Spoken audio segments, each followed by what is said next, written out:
opinions on such. So I'm really looking forward to being joined by 4 brilliant panelists today to discuss that. I'd also like to say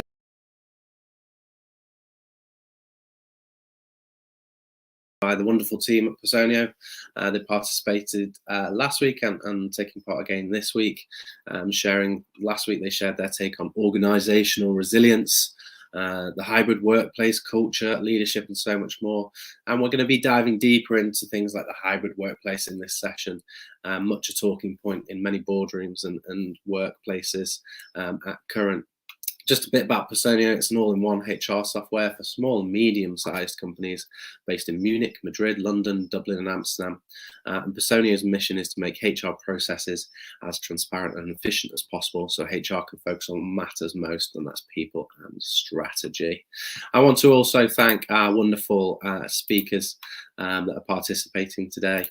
We have René, Head of Strategic Workforce Planning from Novartis, Ritesh, Senior Digital Leader from IKEA, Anna, CHRO from Fenix Outdoor, and Angelina, who's Head of People Operations at Personio.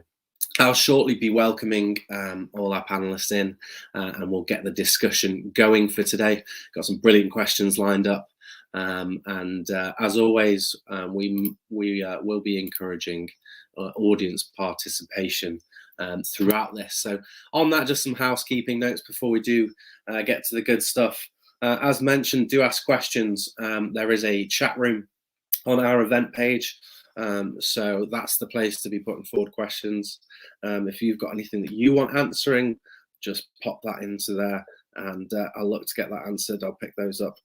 We had some brilliant questions last week and there was lots of engagement, so it'd be really great to see that again. Today we had some really excellent questions coming in, so it'd be fantastic for that. There's also a survey just below that chat room as well, which is just asking for your take as attendees on your approach to the hybrid workplace, your thoughts on that. So just at some point in the first 10-15 minutes, if you have 2 minutes to spare, just fill that in and just some quick answers so we can reflect on those answers during our session. It'd be brilliant if we could have that input just so we can discuss any kind of points that do arise from that. So there's just 4 very quick questions within that survey. So if you do have 2 minutes before we get going, just take the time to fill that in and we can have some conversation around that as well. And you can just put statements in that chat room as we move along as well, if there's anything you want to add to anything we're discussing this morning.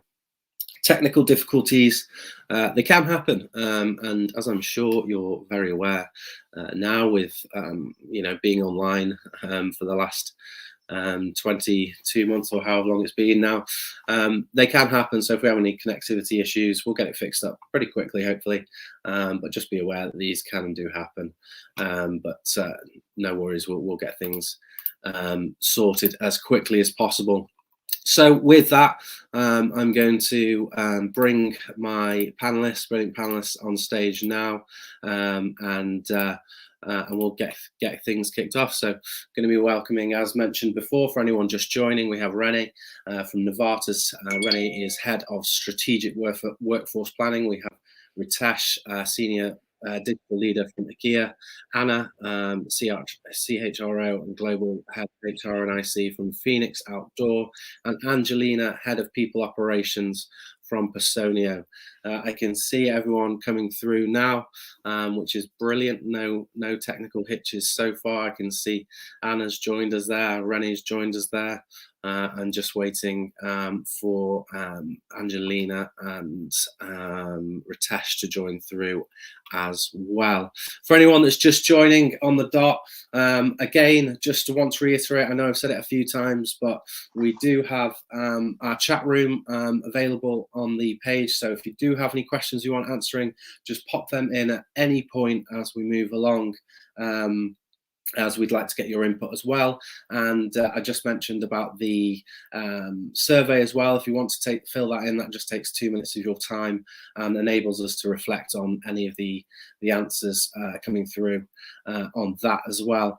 I can see most are through now. I think Ritesh, I'm not sure if you might be having an issue there. It just says your camera's loading. I don't know if you want to exit and come back in there. But I think what we'll do now is kick off with the introductions, and people best placed to intro themselves are obviously themselves. So good morning and welcome to all my panelists. Great to see you all with us. Anna, perhaps we can start with you and just get a very short introduction to a little bit more about yourself, your role, and Fenix Outdoor. Sure. Hi everyone, my name is Anna Mindelöf. I'm the CHRO or HR lead for Fenix Outdoor Group. We are an outdoor company.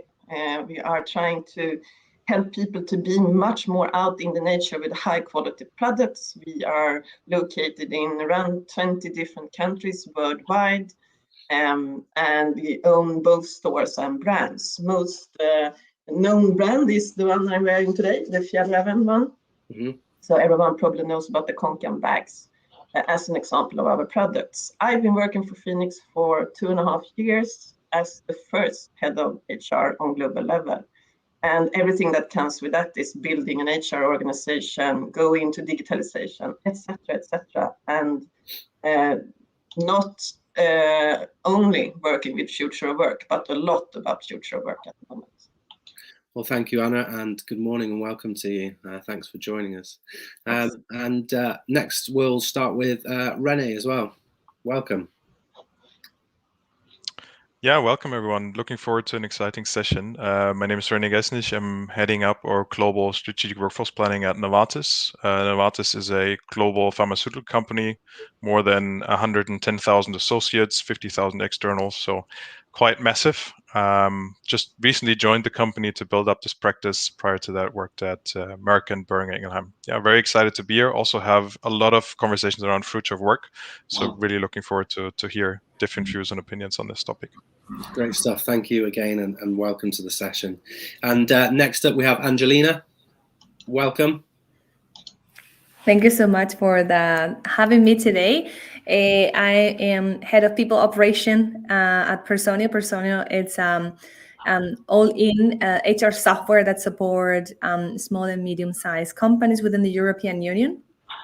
I joined Personio in 2019 when we were almost 300 employees, and we are in a fast growth stage now, reaching over 1,000 employees. So my team supports all the HR operation of almost 1,000 employees located in 5 different offices, plus the 6th office, which is that fully remote space as well. Nice, which we'll be talking a lot about today. So thanks for joining, Angelina. It's great to have you with us.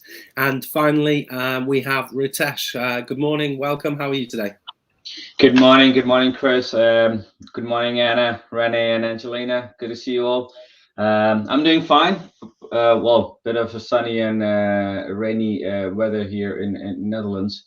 So yeah, probably a bit more sunshine would be nice. But I'm Ritesh Gupta. I work for IKEA.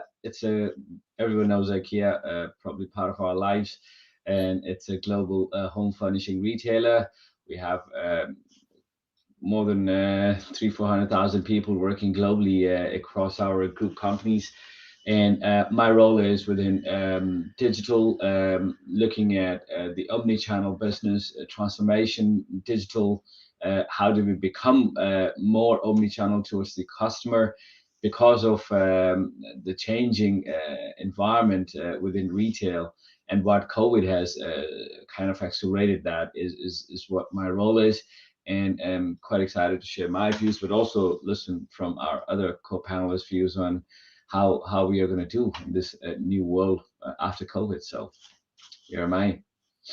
Good, and welcome, and it's good to have you with us. You'll be pleased to know that I'm surrounded by IKEA products where I am right now. So kudos to you and your organisation. It's an effective organisation, so good stuff. And before we get going as well, I just want to reiterate that the kind of the opinions and answers that our panelists are giving today not necessarily reflective of the their organisations that they represent. It's personal narrative as well as professional narrative on this space. And when we had our previous discussions, when we were talking, it's much noted that where our panelists are working, there's different regulations in different countries, so it might not reflect the region that somewhere else in that company might be working. So just bear that in mind as we move through and answer these questions. It's individual kind of narrative as well as professional narrative, and also respective to the countries that these individuals are working in. So I think it's worth noting that. Now we're going to start with a pretty big question, which is kind of fully loaded, but it's a good place to start. So businesses now are looking ahead to post-COVID-19 world, and obviously with that, the future of work, transformations happening across all areas of the business, and leadership has a lot of things to consider. But I'm going to ask you, in your opinions, what's going to be the most important thing that leaders need to consider as workforces move to hybrid working? We have things like remote leadership in place, remote workforces in place, and further enhanced digital workplaces. So I just want to kind of understand what you think is going to be the most important thing to consider as we move to these things. And Anna, if we could perhaps start with yourself on that one, and get digging in. Yes, of course. It's a lot of challenges, right? I think one of the main challenges will be how to use the office space. When we are now moving back to the office, which we actually currently are doing in many of the countries, there are different needs or new needs of how to use it, right? And today is a very, very special day in Sweden, because today it's the day when all the restrictions of COVID is taken away. So that means that it will be chaos in the subway, on the streets, and so forth, because people will be out there. And it's the same with the restrictions on working from home. Now the authorities are saying that you can go back to the offices. So some people want to be at office, right? And some wants to stay at home. I think that's one of the main leader challenges and organizational challenges we have. Worldwide, I would say, you will have a group of people who wants to stay at home. They are not interested in going to an office. And you have an organization who wants to build culture. And we know how to build culture. You meet people, right, in real life usually. So that's the sort of the mindset shift needed. How do we mitigate this and create the culture and the workplace where everyone can feel that they belong, even though they are working remotely or they are in a new office or a specific place, so to say, to work from.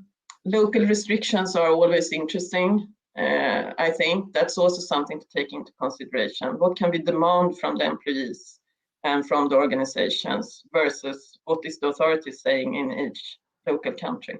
Yeah.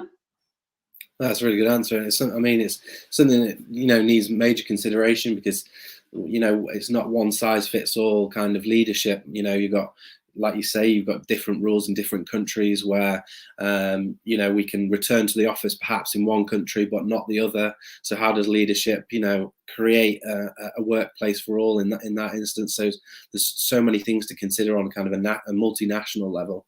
And also the stuff that has been ongoing during COVID is, of course, the well-being.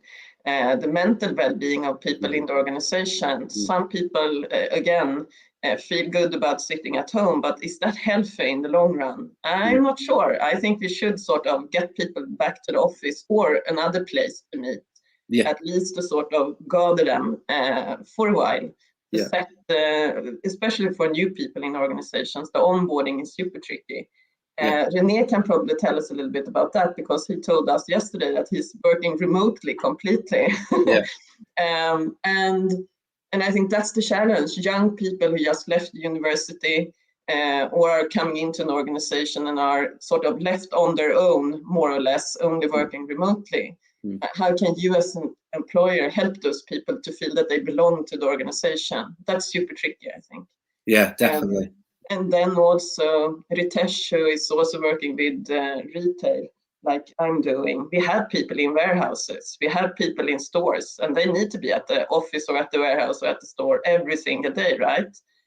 So you have different work groups out there that you need to consider, and that's even more tricky. Should we have one version for the office people and a totally different one for people elsewhere? Probably, but how do you communicate that?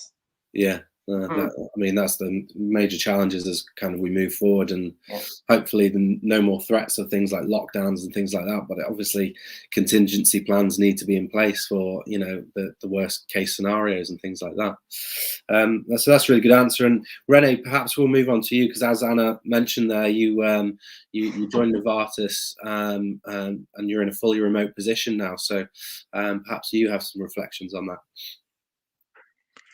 Yeah, happy to share, and of course I have personal reflections, and I feel like you said, Anna, there's a lot of, I guess, questions around really logistics and details that you figure out around offices, and can you have people work remotely? And I think for me personally, I think that was for me a way to actually join Novartis, right? So because I didn't want to relocate, and I think it shows you already that access to talent, for example, in the future is going to be probably a big differentiator for many companies. But I feel also, and I'm now putting my workforce planning hat on, I think often when you think about these changes, I think what people are missing out by talking just about, I guess, office or remote or whatever, is actually missing how their customers are changing and how their engagement with their customers is changing, or their broader stakeholders, and what that actually means for their workforce, rather than just talking about these changes themselves. And I can just talk about pharma, where we see that doctors, healthcare professionals simply want to have different forms of engagement, for example, with our commercial organization. What does that mean in terms of upskilling our commercial organization? We see when we develop drugs that, for example, even patients that used to go to a hospital to get the drug, and we would test them there if it's working, right, and how it's performing. Now we see actually remote clinical trials. So you see that actually it's not just our workforce changing, but the entire ecosystem, all our stakeholders that we operate with are drastically changing. And that means that we actually need to dial up and dial down certain capabilities of our workforce. And I think these are massive implications beyond just saying where you work, but it's also kind of the content of your work that has drastically changed, that I think poses a big challenge to many large and small corporations to tackle with. I think, Ritesh, you talked about omni-channel, for example, for IKEA, and how your customers might have different expectations now versus going to an IKEA store all the time. So I think these are some very major shifts in terms of how you do business and what that means for your workforce in the short, medium, and long run. No, exactly, René. And it is crucial to understand that there are occupations, right? And for example, agriculture, you can't do that remotely, right? You got to be out in the field, food delivery. So I think it's important to understand the difference between occupation and the activities and tasks that needs to be done in those occupations, and then people doing certain occupations. So truck goods needs to move, right? Physical movement is not changing much, right? If you need that Nike shoe, that still needs to be manufactured somewhere, shipped somewhere, and need to be delivered to you, even if you're not going to the physical retail store. So I think indeed the world is changing fast, but and we need to see how it moves along, as rightly mentioned by you, René and Anna. But back to you, Chris. Yeah, and Angelina, do you have things to add on those? You know, what's going to be the most important thing to consider as we move forward? Absolutely. I think that the pandemic, if it has something good, it added a new dimension when we talk about people in terms of flexibility. And I think that there is different way we can all leverage flexibility, not only on individual level, also with your team members, and even when you're attracting your workforce. Besides that, I think that the new work models will become a very challenging world for especially leaders, and the way that they are shaping a very inclusive relationship with all their team members. And I think that that's very much the challenge, how leaders can build dynamics where they can bring access of information to everyone.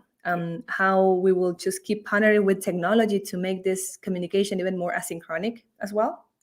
But more importantly, and this is for professionals and within HR, is how we can help those leaders and build frameworks that will support each of their specific needs, as you were saying. And some of them needs to be in the office more often than maybe other departments, which impact is way less if they do more hybrid work. So definitely there is inclusion. I think is one of the biggest topic that not only HR professionals, but also leaders across organizations should start focusing and don't missing when thinking on future hybrid work models. Yeah, no, it's good. And we'll revisit this question. We've had a question come in on asynchronous work. So I know you just mentioned about that there. So we'll revisit that. But someone's come in with a question. Any ideas for improving the approach to asynchronous work? I know it's been a lot of kind of discussion points between teams over the course of the pandemic. Like at first we were trying to do synchronous work. It didn't really work. And now we've moved to a lot more of asynchronous work. But we'll come back to that. Just focusing on the hybrid workplace, there's going to be quite a few challenges, some of which we've just discussed, as we move, further down the road and, post-pandemic recovery. There's the danger of, we put an ecosystem in that's absolutely suitable for hybrid workplace. We invest in all the tools and technology that we need for a hybrid workplace, and then, we'll slowly gravitate back towards, full office work. Is there a danger of that? And what kind of are going to be the challenges as we move through this hybrid workplace phase as we go along and look to kind of recover and future-proof beyond the pandemic? And we'll start with you on that one, Ritesh, if that's okay. Yeah, sure, Chris. So I think hybrid working is something most of the economies in the world are now figuring out. So it's probably going to be more of a learn and adapt mechanism. There are jobs which could be done remotely. There are jobs which cannot be done remotely, right? It does need interaction. So you can start off on a scale, look at, again, occupations which need more physical proximity and occupations which do not need physical proximity at all. And if you look at that bandwidth, depending on what business you're coming across as retailers, there's a lot of, we are moving a lot of physical stuff, right? We're selling physical goods. Of course, customers are choosing a variety of ways to look at products, things they want to, big things they want to explore, they want to go to a physical place and look at it, and that's where you need to serve the customers.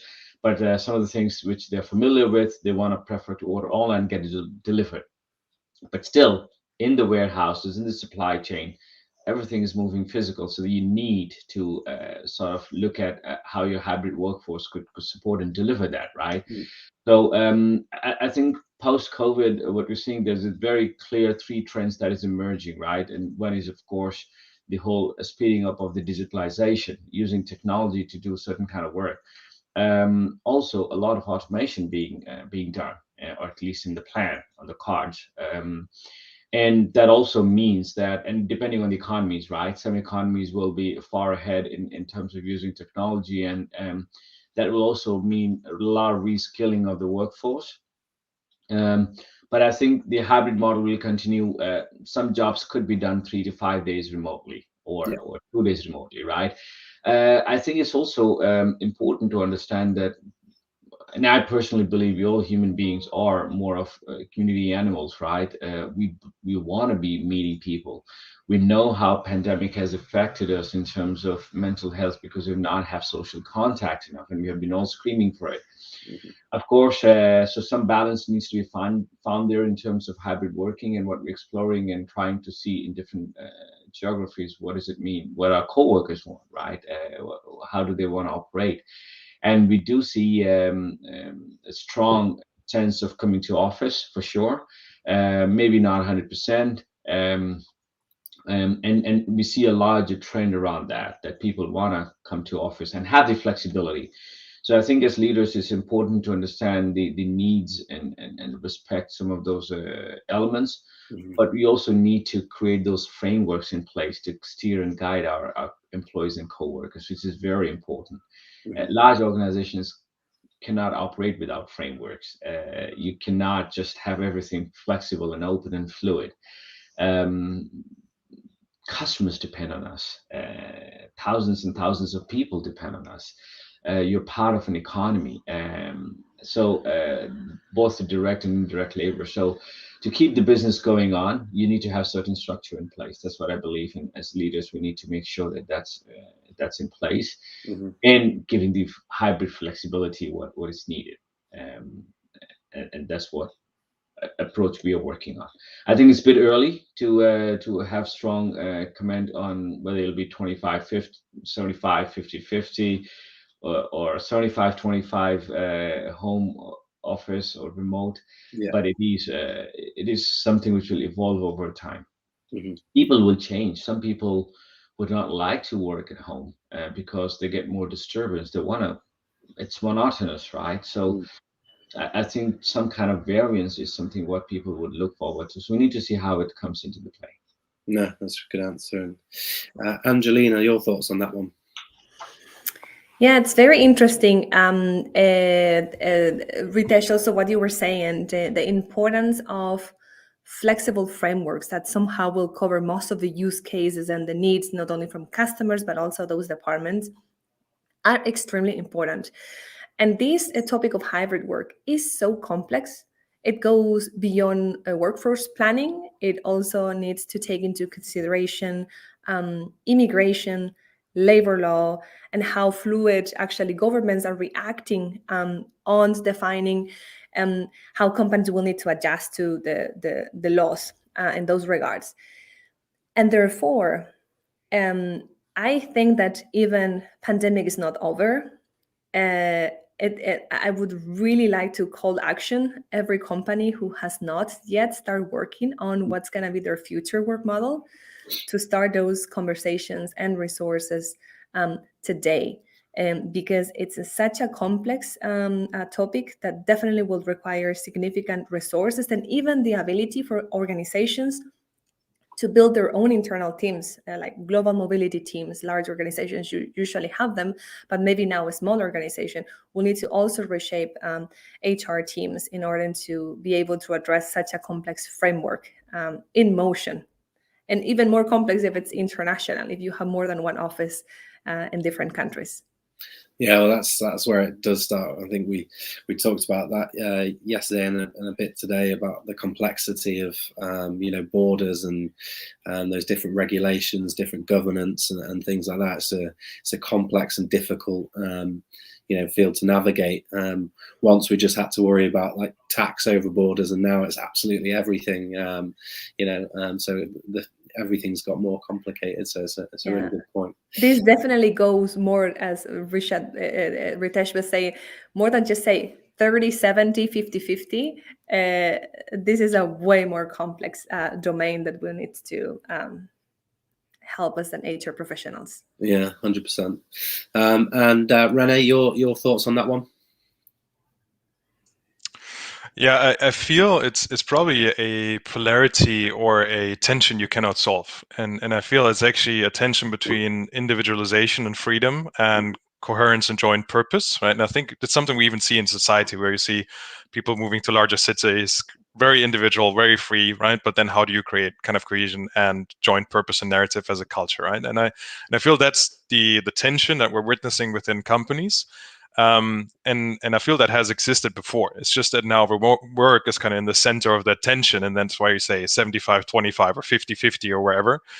And Novartis, we kind of said very early on throughout the pandemic, June last year already, that we kind of described that tension as choice with responsibility. So choice is the choice of an individual or team to work wherever, whenever they want, right? Mm-hmm. We even went so far to say it's not anymore a manager needs to approve where you work and when you work, right? It's really in kind of course, looking at labor laws and everything within these boundaries, you can decide as an individual, right? When and where you work within a country, right? There tax implications come in. But then it's about responsibility for yourself, right? For your own well-being, for kind of you as within a team, how you work together, and of course for the entire organization to perform and deliver against our goals. And we implemented actually something that we called how conversations, that teams try to encourage teams to come together as often as possible to talk. How can we stay productive? How can we stay energized? How can we work together? Because I think you cannot resolve that tension on an organizational level where you say, well, that's the rule, because every team works different and needs a different setup. Thinking of a global team versus, for example, a local real team in a retail store, for example, right? So, and I feel that has been a good way for us as a company to navigate this, not coming with a fixed rule, but just describing these polarities and helping kind of very smart people, right? Very smart teams to actually figure it out and find the best way for them to navigate this this polarity, or sometimes even paradox. No, good answer. And then finally with yourself, Anna, on that one. I think a lot has been said already, and my reflection is more that during COVID, a lot of people who have moved out from the bigger cities, they are, at least in our company, but also in other companies, and they have a longer commuting. It will take them 1.5 to 2.5 hours to go to the office. And of course, that's nice when you're working remotely, right? You lower your costs, etc. So I think we need to come up with remote work positions where it's possible. It will not be possible everywhere, but I think employers need to think about that. If you looked into the latest McKinsey report, you can see that 40% of everyone who's employed in the US and Canada are looking for new positions. So how will you retain your talents in the organization? Will it be with saying everyone needs to be back at the office because the top management wants that and we want to create a great culture? Or is it paying more and change your salary bands and help people to get more in the wallet? Or is it to say we are super flexible when it comes to from where you work, because we don't believe that work happens in the office. We believe that work is something you can do anywhere. Yeah. And I think what we need to do is having some sort of, to not take a decision, like Angelina was saying, is also a decision, right? So if you haven't started to work on your future of work model, soon you will be facing that people are leaving the organization because they want to know. Leaders might not know. We don't know everything, but we need to take a decision on how we would like it to be for 2022 and onwards, I think. And it doesn't need to be perfect for everyone. It just needs to be a decision. This is what the company think is best for the people in the organization. Super tricky because you need to take a stand, right? This is what we say in the organization. We have been trying to do it and we are still working on it. And it will look differently in different countries, but we will have an office first model saying that we believe that culture is created at the office, but we will also open up for some remote work, of course. It's super tricky with top talents, where resources are scarce. Ritesh said something about digital tech people yesterday. We have the same challenge. They are used to work remotely. Do they actually need to be at the office? This group of people is just an example. But without just stating that we want everyone to be at the office between 8 and 5 days per week, without telling everyone why, that will be, that's a really good message to the employees to look for new positions elsewhere. So that's sort of my personal take on, if we are not deciding, we will end up in that people probably are leaving if we can't attract them in other ways, and if we still want to have engaged employees, because it's a clear link in between, right? How do you keep people productive, engaged and productive? Yeah, that's a good point. The Great Resignation, and obviously everyone's experienced uncertainty across every level of, not just work, in life in general. So, to have more certainty and, at least know where you stand is what, employees need to know and understand as we kind of move forward as well. So, but also coming back a little bit on what leaders needs to, competences that leaders needs to have. That's sort of to live with uncertainty, because we will not know. And you need to be able to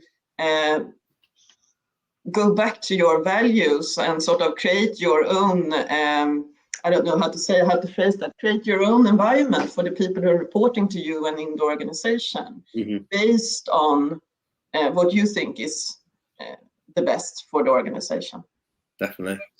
And we've touched on it there in terms of the next question, but Ritesh, you're talking about frameworks as well. And are there any interesting hybrid working models or frameworks that you've heard of, and you know how you go about, or how do you implement hybrid working?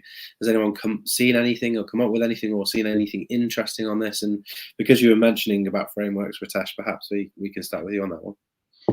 Right.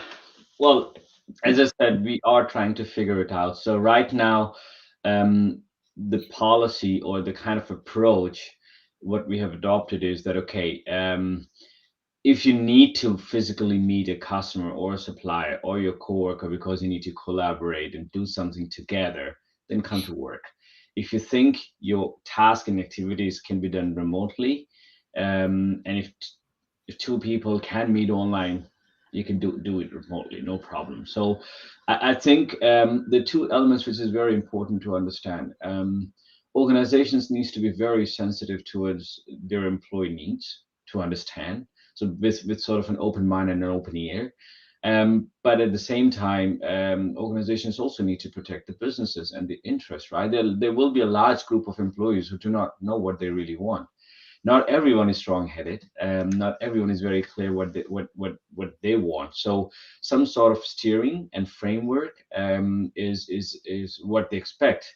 So, okay, fine, 2 days a week, 3 days a week. Then you are able to plan your life around that, right? Because some people would need a lot more flexibility. I'm hearing in tech, some candidates are asking for 100% remote working, right? But there are risks also associated with that, right? So if an occupational hazard happens while you're working remotely, who's responsible? Who's liable? There's a lot of elements which we have not yet understood or explored in the area of remote working, right? Because if something happens at work, employers are liable. But if an employee is working away at home, and let's say a fire happens at home, is employer going to be liable? How does it work? I think together with the governments and regulators, these things will start emerging as well. So I think the trend, what we see in the short to midterm, will be roughly 20-25% of employees will work 3 to 5 days remotely in long run, because their work allows them to do so. Yeah. So that is what I personally feel, and that's also would lead to, because of the changing trend in how customer behavior is there for different sectors, right? There's a lot of online behaviors happening, food deliveries, online grocery shopping. People are very comfortable with that. And a lot of businesses have adapted to digitalization, using automation. So in the developing economies, that rate of change of remote working will be faster and more structural compared to economies which are still developing, where the trust or confidence level between employer and employees is very different. Not focusing on specific economies or countries, but we know certain regions are like that, and that's how the operating model would work there. So that would be my my view on this. No, that's interesting. And then with yourself, Angelina, any interesting hybrid working models you've heard of or seen? Or I can share what we did in Personio, right? And we started 8 months ago to put all these questions and decide and think who we were in regards to hybrid work. We defined an identity with this process. It wasn't easy, and we realized we were an office elite but remote-friendly organization. We partnered strongly with each department, department leads and executive team, to draft what were specific needs and potential impact. And we built a framework that has 5 pillars. So the first one is that we believe in a combination of on-site and remote work. So trying to get the best of both dimensions was also possible, but we would also like to invest in the future to create fully remote roles as well. So this is the scope of our hybrid model. We also believe on the value of in-office experience, and we will be reshaping the whole experience of being inside an office to be that space of collaboration where you will connect with other team members that otherwise you won't have any interaction with, as a way to fight silos as well. Mm-hmm. The third pillar has to do with the right combination between on-site and remote is actually a discovery process. And our aspiration as a company is to be around 50% on-site and the rest remote, but this can be way more or even way less. That will depend on pillar number 4, empowerment. Let leaders decide what works for them the best, their teams, their team members, and their departments. And finally, the only pillar that is not flexible, which for us is a full stop, is our customer empathy, because we will adjust whatever we need to adjust if our customers are not being satisfied, if the model you are drafting for your own team actually is not being in compliance with your service level as well. That's a really good point. Thank you. So like customer centricity and, you know, really leaning on the values of that, which is great. Anna, yourself? I sort of missed the original question, to be honest. We are like floating around when we are talking now. So will you repeat the question? Of course, yeah. Have you seen, or are there any interesting like hybrid working models or frameworks that you've heard or seen? Of course. So we have some big companies in Sweden that are sort of well known for being in the front when it comes to this. One of them is Spotify. Mm-hmm. And Spotify is, of course, embracing fully work remotely also from other countries. So I like that approach, and it probably works with their workforce because they have white collars who probably can sit remotely in another way that other companies can. Mentimeter is another company. They have clearly stated that they want people to be at the office. So they have a clear office first model, which I think is a little bit interesting, but they sort of try to create the culture with an exciting office. You know, they have, they sort of live when they come to the office. That's what I've heard. Still a very modern company, because sometimes you think that companies who says office first is a little bit more old-fashioned, and it's not necessarily like that. It's more how do we think and believe that we create culture. But that's sort of the two different versions, and then it's everything in between, right? And of course, on international level, we also have, I mean, the big players, Ritesh and René is representing two of the big players worldwide. How do they act? So of course, I have a look at that too. But everyone seems to come to sort of the same conclusion. We have all said that we need some positions to be fully remotely. We need some people to be 100% in the office because they are maybe working with design or something. Yeah. And how do we then, with the different work groups, create a model that works for everyone? That's sort of my my take here, because you can get the inspiration from everywhere. You still need to decide what's best for us. I think that's my main sort of concern, how it will be and how we can engage people in the organization to do what's best for the organization together. So like Angelina said, we also have a future work group in our organization on people from different parts of the organization worldwide, where we talk about those things to come to conclusions on 2022. Yeah. We started in April, I think, March, April, somewhere, just to sort of change the mindset a bit on it. So I think all organizations need to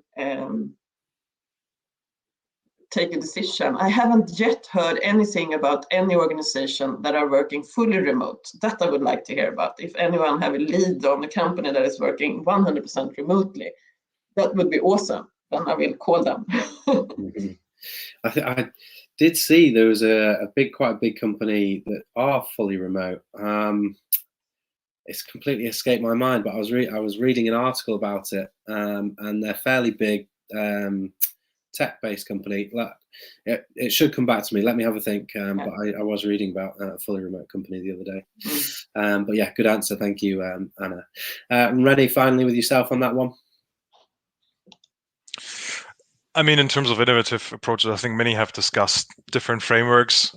Something I came across recently that I found interesting is some companies that think that the future of the office is going to look more like a computer game. So it's pretty much like to create these spontaneous interactions, right? So there's a company like Remo, or I think it's called Talent Flow or Team Flow, which kind of you sit at the desk in a virtual environment, and everybody sits in that virtual environment. You kind of bump into people, and that's how you talk to each other, right? So that was kind of an interesting take on kind of taking the office virtual. I don't know if that's sustainable and if people actually will enjoy that way of engaging, but I found it was an interesting, like, a solution for that. How do you create a more spontaneous environment where people can actually interact without just having to set up a meeting every time, right? So that was one thing I came across, but I think the other pieces that have been mentioned are highly relevant as well for Novartis. Is that some sort of virtual reality game then? So you put on your glasses each morning and then you just bump into René and we have a discussion?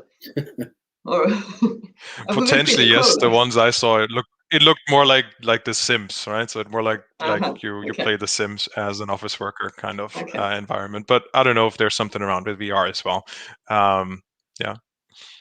You'd have to have a big digital water cooler to create those water cooler moments that everyone's been missing over the course of the pandemic.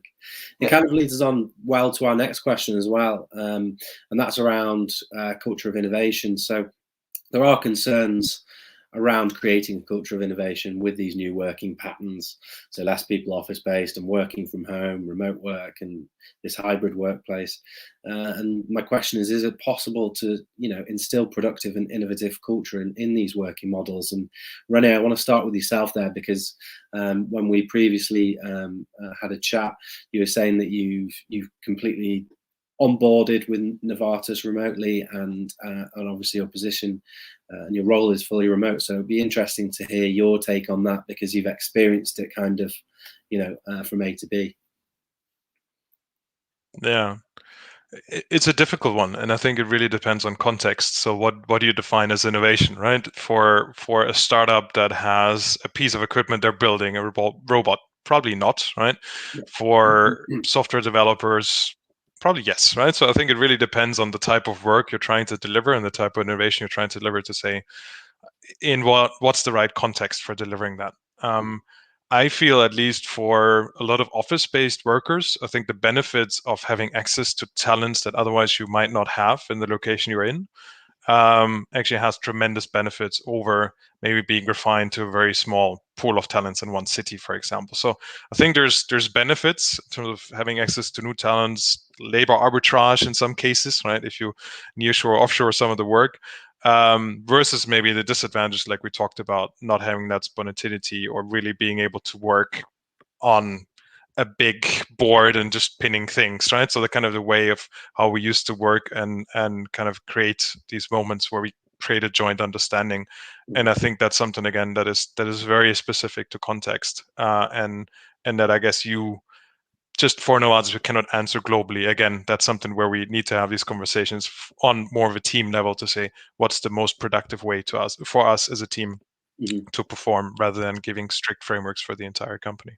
Yeah, fair enough. Yeah, and Anna, yourself, with those, what we're saying before about those water cooler moments, they're obviously missing when we're not in the office. So, is there a risk that free thinking and ideas will go amiss in this kind of new pattern of work?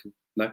No, I don't think so. I think we need to, like I said in the beginning, we need to update or upskill, whatever you would like to call it, the full workforce on digitalization. Whatever we mean with digitalization, it's a bit overused, right? But what I mean is that the processes that we are running, the daily processes, the daily systems that we are using, is understood by people in the organization, the new way of communicating. I think we will have a big challenge with do we need to rebuild the office now? If everyone is going to be at the office, do we need everyone needs to sit with headsets or in small rooms that we are building? But then we will not have the big shared rooms because we also have a limited amount of square meters to work at, right? So I think the big ideas is not necessarily done at an office. The big ideas can be, of course, out in the nature, since I'm representing Phoenix, or somewhere else.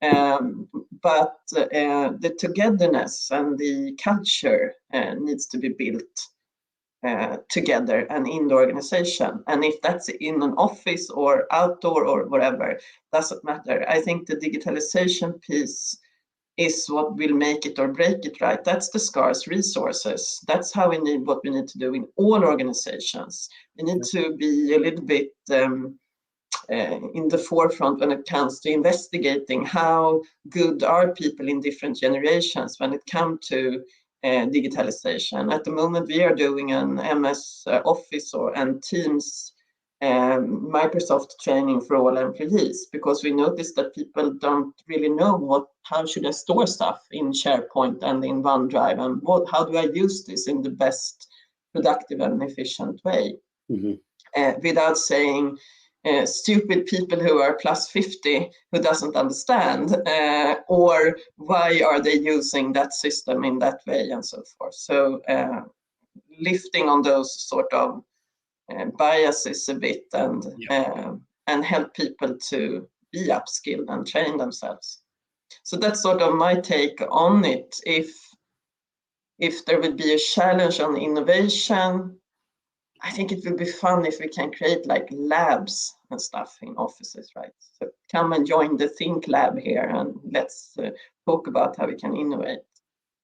Definitely, it's something I've seen, pre-pandemic, when we were doing these events more around enterprise transformation, digital transformation, particularly here in the UK. I'm not sure, probably similar in Europe, but we saw more of these innovation labs popping up within organizations that, were free to test out things. They didn't have any limits. They didn't have any bureaucracy.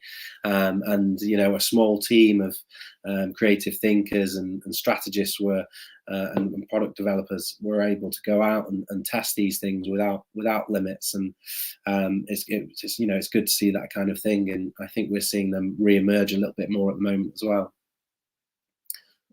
So yeah, it's a good point. Angelina, your thoughts on that and in terms of the culture? Yeah, so it's very interesting how the pandemic also started reshaping the way we were thinking on culture, especially those companies who were very used to be together in the hybrid world. We have been trying to discover not only our identity, a very important point that Anna said, but also what are some of those ceremonies that actually we want to build and continue working. I think those are extremely important to not only build, shape, reshape, and maintain a culture, but within the hybrid world, what exactly are those ceremonies?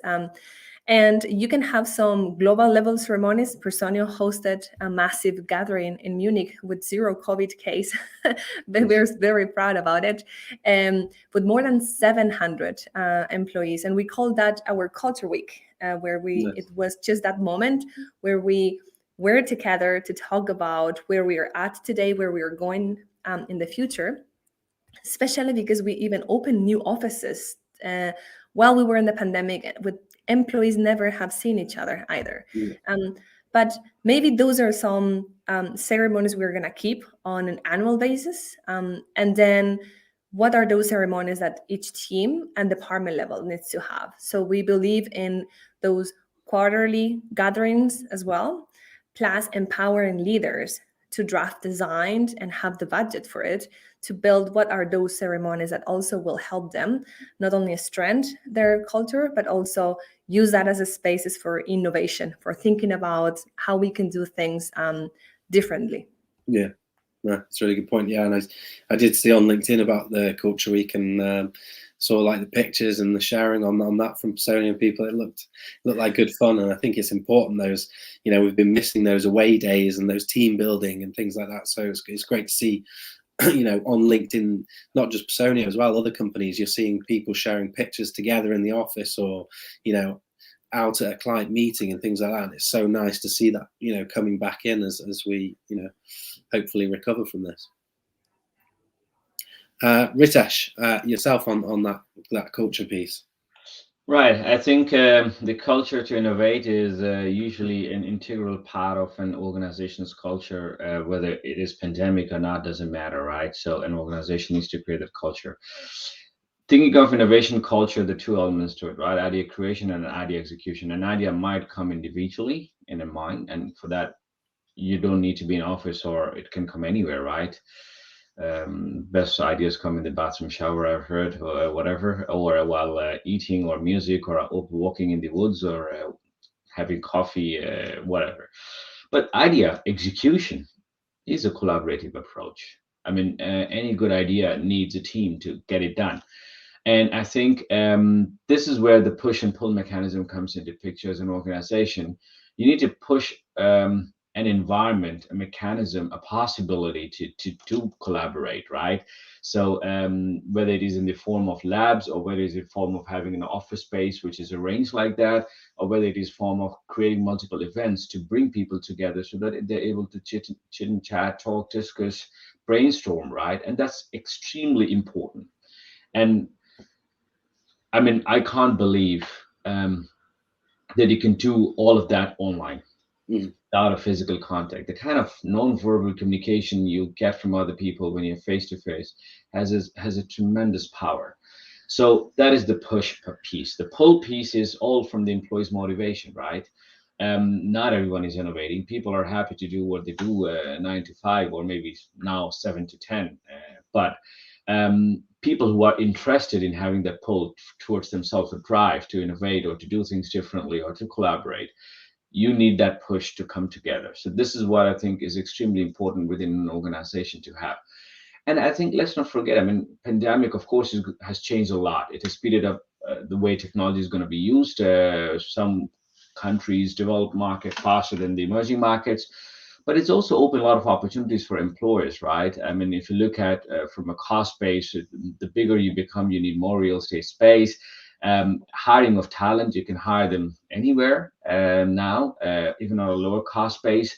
I heard about this company, big IT company in India, TCS, which is sort of announced during pandemic that in 5 years from now, 75% of their workforce will have the possibility to work remotely. They can choose to work remotely.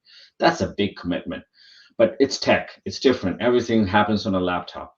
You can do things in the laptop. So this is probably an extreme example, but that way company can reduce the cost of hiring, can reduce the cost of having office space, can reduce the overall salary base, because big cities, you need to offer higher salaries because it's just a higher living cost base. So you can have that. And even if people need to fly for once a month or once a week, they are happy to do that, because that gives an opportunity to be part of that push system to come and live together, and still overall lower cost base. Of course, there are a lot of nitty-gritties of risk mechanisms that needs to be understood and managed. But looking at these three pillars, I think it will be a win-win. Companies which will adapt to this mechanism, be more sensitive to what employee needs, but still have a strong framework in place that we need to work together, sit together for some time to reflect, to enjoy, to celebrate, to get to know each other. I mean, I'm really enjoying going back to office. I also don't want to go full time all the time, because when I'm in the office, I'm mostly talking and meeting. Of course, I'm meeting more also online, but then I still need to do a lot of work, and I want to have that quiet time. So that quiet time can be at office or can be remotely. It doesn't matter, right? In that sense. But I think that needs to be understood and pictured in and framed and steered towards all our employees to sort of understand and work according to that. Nice. It will be evolving. It'll be hard. We all will learn and change. We'll make mistakes, and we'll learn from that, and we'll do things differently again, I believe. Yeah, no, that's a good answer. And we're running up on time here, so I'm just going to go to our final question, and that's any tips and tricks that you might have, so that the future of our workplaces does rely on effective and consistent leadership, that certainty which we've lacked. And because we are in uncertain times, we don't know what's going to happen next. And I think in the back of our minds, there's a little part of us that thinks, there could be another lockdown, there could be another surge in cases. We often see in the media about different variants, vaccine kind of efficacy and things like that. So we are still, unfortunately, in these uncertain times, and we probably will be for the next 6 to 12 months. I think we're a lot more positive now, but as leaders, we need to, as I mentioned at the very start of the panel, we need to have kind of contingency plans in place, and just thinking if something does go wrong again. And just for our audience, it'd be good if you individually have any kind of tips, tricks, or insights for those other leaders who are looking to navigate the uncertainty over the next 6 to 12 months, perhaps something that's worked for you well, and you're going to carry that on as we move through the next period. And Anna, if we can start with you on that one. Sure.